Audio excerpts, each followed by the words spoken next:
Samahan niya kami maglibot sa Bana Hills habang sinusulit namin yung 2 days 1 night dito. So ngayon after namin mag-lunch, nagpalit lang kami ng damit and i-flex ko yung hagdan ng aming pinag-i-stayan ngayon.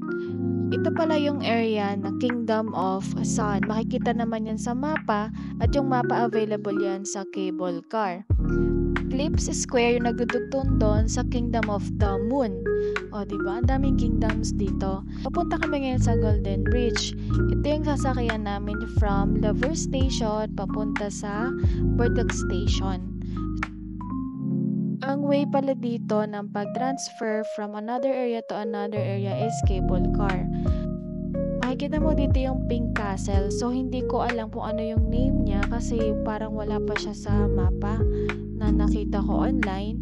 Tapos, ang maganda dito, meron siyang atlas-like na nagbubuhat ng buong castle. And then, yung nasa likod nun, yun yung Kingdom of the Moon.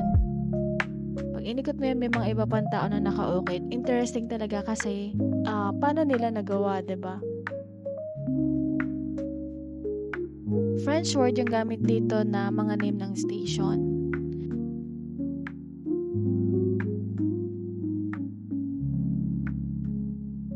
Naka-playlist to, kaya kung gusto nyong panoorin, i-watch nyo na lang yung mga susunod nating activities. Ayoko kasing pahabain kasi alam ko mabobore kayo. So, utay-utay lang. Makikita agad mula dito yung Golden Bridge. Pero syempre, hindi kami dumiretso dyan kasi makikita nyo naman sobrang daming tao. Pag nagpicturean, ang daming kailangan i-delete through AI, diba? Every area dito talaga Instagrammable, pero dahil limited yung time namin, mas minabuti namin na puntahan talaga yung mga part na gusto namin. And on my part, mas gusto ko mag-video kaysa mag-take ng photos. And ito na nga, so bago kayo pumunta ng Bana Hills, explore nyo muna yung playlist ko ng videos ng aming pag-explore dito sa Bana Hills. Huwag nyo kakalimutan yung pagpunta sa garden na to.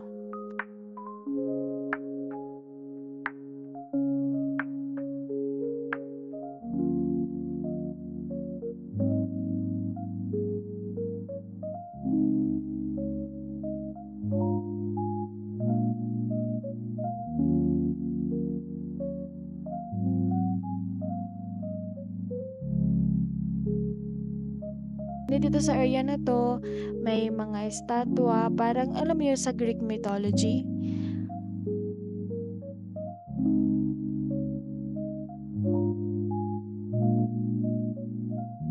Pwede rin kayo magpa-picture dito sa chest, mag-flex, ganyan. Maunti nga lang yung tao sa area na to kasi siguro dun sila nag-stay sa Golden Bridge. Kaya enjoy namin yung part na to kasi kami lang talaga yung halos tao dito. Medyo nagtagal lang kami dito sa flower na area kasi ang tagal nung tatlo umalis. Alam mo yung pagpapipicturan, diba? Syempre. Anyway, nagdiretso kami dito sa part ng sa Peacock. Nakikita namin to sa mga pictures ng Bana Hills. Pero hindi na namin nilapitan kasi mas maganda siya tingnan, zoom out. So, for video, zoom in ko na lang siya. Bibili sana kami ng pasalubong or keychains kaso wala kaming barya. Alam mo yung 10,000 dong yung isa pero yung aming dala is 500,000. Wala daw barya si ate and hindi pwede yung cards. Diniretso pa namin yung paglalakad and nakapunta kami sa area na to. Napaka-solemn dito kasi nung nilakad namin to, ito'y pataas. Nakakapagod. Mas madalas yung matataas na area doon nila nilalagay yung kanilang location for meditation, prayers, mga Buddha, pagoda.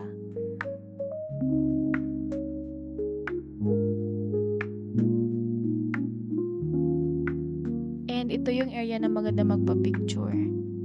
So, syempre, nagpa-picture na din tayo dyan. Maganda yung tanawin dito. If you're looking for a relaxing view, hanapin nyo yung location na to. Kasi once ma-reach mo yung taas, makikita mo yung gantong tanawin. Parang mga paintings, diba? Yung ang daming bundok na paglayo ng bundok, paglight ng color. Napaka-relaxing ng area dito. Malamig nga dito. Akala ko pagpapawisan ako, pero hindi Enjoy naman. Siguro napagod lang maglakad. May mga nagpe-pray din dito, nag-iiwan ng flowers.